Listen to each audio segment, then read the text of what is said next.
ಜಾತಿ ಗಣತಿ ವರದಿ ಜಾರಿಯಾಗುತ್ತಾ ಅಥವಾ ತಿರಸ್ಕಾರವಾಗುತ್ತಾ ಅನ್ನೋ ಕುತೂಹಲ ಇತ್ತು. ಜಾತಿ ಗಣತಿ ಸಂಬಂಧವೇ ಕರೆದಿದ್ದ ವಿಶೇಷ ಸಂಪುಟ ಸಭೆಯಲ್ಲಿ ಯಾವ ನಿರ್ಧಾರವನ್ನ ಕೈಗೊಳ್ಳಲಾಗುತ್ತೆ ಅನ್ನೋದನ್ನ ಇಡೀ ರಾಜ್ಯವೇ ಎದುರು ನೋಡುತ್ತಿತ್ತು. ಆದರೆ ಸಂಪುಟ ಸಭೆ ಪರ ವಿರೋಧ ಮಾತ್ರ ಸೀಮಿತವಾಗಿತ್ತು. ಯಾವುದೇ ನಿರ್ಧಾರವನ್ನ ಕೈಗೊಳ್ಳದೆ ಸಭೆ ಮುಗಿದಿದ್ದು ಜಾತಿ ಗಣತಿ ಚರ್ಚೆ ಮುಂದಿನ ಸಂಪುಟ ಸಭೆಗೆ ಮುಂದೂಡಿಕೆಯಾಗಿದೆ.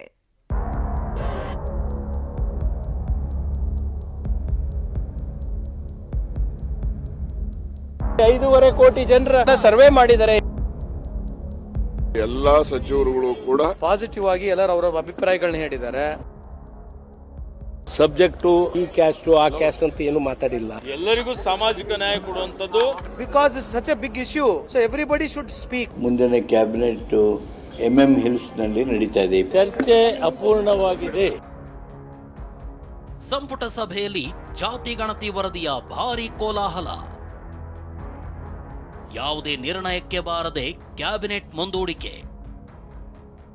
ವೈಯಕ್ತಿಕ ಅಭಿಪ್ರಾಯ ಸಂಗ್ರಹಕ್ಕೆ ಮುಂದಾದ ಸಿಎಂ ಸಿದ್ದರಾಮಯ್ಯ. ಕ್ಯಾಬಿನೆಟ್ನಲ್ಲಿ ಸಿಎಂ ಸಿದ್ದರಾಮಯ್ಯ ಮೊದಲು ಜಾತಿ ಗಣತಿ ವರದಿ ಸಂಬಂಧ ಸಚಿವರ ಬಳಿ ವೈಯಕ್ತಿಕ ಅಭಿಪ್ರಾಯ ಸಂಗ್ರಹಕ್ಕೆ ಮುಂದಾಗಿದ್ರು. ಈ ವೇಳೆ ದಲಿತ ಸಮುದಾಯದ ಸಚಿವರು ಜಾತಿ ಗಣತಿ ನಮ್ಮ ಕಾಂಗ್ರೆಸ್ ಪ್ರಣಾಳಿಕೆಯಲ್ಲೇ ಇದೆ, ಅದು ನಮ್ಮ ಪಾಲಿಸಿ, ಜಾತಿ ಗಣತಿಯಿಂದ ಹಿಂದೆ ಸರಿಯೋದು ಬೇಡ ಅಂತ ಕೆಲ ದಲಿತ ಸಚಿವರು ಆಗ್ರಹಿಸಿದ್ರು. ಆದರೆ ಇದಕ್ಕೆ ಆಕ್ಷೇಪ ವ್ಯಕ್ತಪಡಿಸಿದ ಲಿಂಗಾಯತ ಸಮುದಾಯದ ಸಚಿವರು ಹಾಗೂ ಒಕ್ಕಲಿಗ ಸಮುದಾಯದ ಸಚಿವರು ಏರು ಧ್ವನಿಯಲ್ಲಿ ಮಾತನಾಡಲು ಶುರು ಮಾಡಿದ್ರು. ಅಂದಹಾಗೆ ಇಂದಿನ ವಿಶೇಷ ಕ್ಯಾಬಿನೆಟ್ನಲ್ಲಿ ಜಾತಿ ಗಣತಿ ವರದಿಯನ್ನ ಡಿಸಿಎಂ ಡಿಕೆ ಏರು ಧ್ವನಿಯಲ್ಲೇ ವಿರೋಧಿಸಿದ್ದಾರೆ. ಮೊದಲಿಗೆ ಸಚಿವ ಎಸ್ ಮಲ್ಲಿಕಾರ್ಜುನ ಜಾತಿ ಗಣತಿ ವರದಿಯನ್ನ ತೀವ್ರವಾಗಿ ವಿರೋಧಿಸಿದ್ರು. ಈ ವೇಳೆ ಸಚಿವ ಸಂತೋಷ್ ಲಾಡ್ ಯಾರಿಗೆ ಅನ್ಯಾಯವಾಗಿದೆ ಸೇರಿಸಲು ಅವಕಾಶವಿದೆ ಎಂದ್ರು. ಆಗ ಸಚಿವ ಎಸ್ ಮಲ್ಲಿಕಾರ್ಜುನ ಮುಸ್ಲಿಮರಲ್ಲೂ 100 ಉಪಪಂಗಡಗಳಿವೆ, ಎಲ್ಲವನ್ನು ಒಂದರಲ್ಲೇ ಯಾಕೆ ಸೇರಿಸಿದ್ದೀರಿ ಅಂತ ತೀವ್ರವಾಗಿ ಕಿಡಿಕಾರಿದ್ರು. ಜಾತಿ ಗಣತಿ ಒಪ್ಪಲು ಸಾಧ್ಯವೇ ಇಲ್ಲ ಅಂತ ಕಡ್ಡಿ ಮುರಿದಂತೆ ಎಸ್ ಮಲ್ಲಿಕಾರ್ಜುನ ಹೇಳಿದ್ರು. ಸಚಿವ ಮಲ್ಲಿಕಾರ್ಜುನ ಮಾತಿಗೆ ಡಿಸಿಎಂ ಡಿಕೆ ಕೂಡ ಧ್ವನಿಗೂಡಿಸಿದ್ರು. ಆಕ್ಷೇಪ ಎತ್ತಿದ ಸಚಿವರಿಗೆ ಲಿಖಿತ ರೂಪದಲ್ಲಿ ನೀಡುವಂತೆ ಸಿಎಂ ಸಲಹೆ.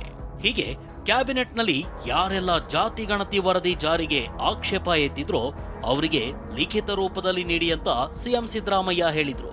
ಬಳಿಕ ಯಾವುದೇ ತೀರ್ಮಾನಕ್ಕೆ ಬಾರದೆ ಸಂಪುಟ ಸಭೆಯನ್ನ ಮುಕ್ತಾಯಗೊಳಿಸಲಾಯಿತು.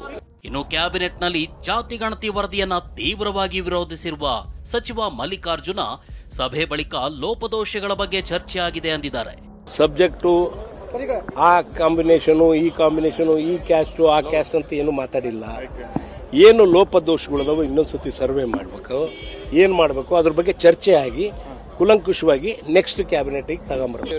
ಚರ್ಚೆ ಮಾಡಿದ್ರೆ ತಾನೆ, ಒಂದೆರಡು ಸರಿ ಚರ್ಚೆ ಆಗ್ಲಿ. 5.5 ಕೋಟಿ ಜನರ ಸರ್ವೆ ಮಾಡಿದ್ದಾರೆ, ಹೇಗ್ ಮಾಡಿದ್ದಾರೆ, ಯಾಕೆ ಮಾಡಿದ್ದಾರೆ, ವೈಜ್ಞಾನಿಕವಾಗಿದ್ಯಾ ಇಲ್ಲ, ಅದೆಲ್ಲ ಚರ್ಚೆ ಆಗ್ಬೇಕಲ್ಲ.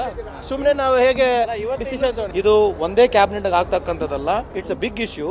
ಸೊ ಮಾನ್ಯ ಮುಖ್ಯಮಂತ್ರಿಯವರು ಮತ್ತೆ ಪುನಃ ನೆಕ್ಸ್ಟ್ ವೀಕಿಗೆ ಇದನ್ನ ಡೀಟೇಲ್ ಆಗಿ ಇದರ ಬಗ್ಗೆ ಡಿಬೇಟ್ ಆಗಲಿಕ್ಕೆ ಮತ್ತೆ ಅವಕಾಶವನ್ನು ಮಾಡಿದ್ದಾರೆ.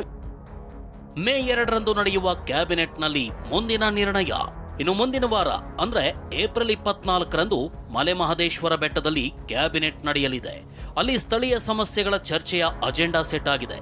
ಹೀಗಾಗಿ ಮೇ 2ರಂದು ಕ್ಯಾಬಿನೆಟ್ನಲ್ಲಿ ಜಾತಿ ಗಣತಿ ವರದಿ ವಿಚಾರ ಚರ್ಚೆಗೆ ಬರೋ ನಿರೀಕ್ಷೆ ಇದೆ.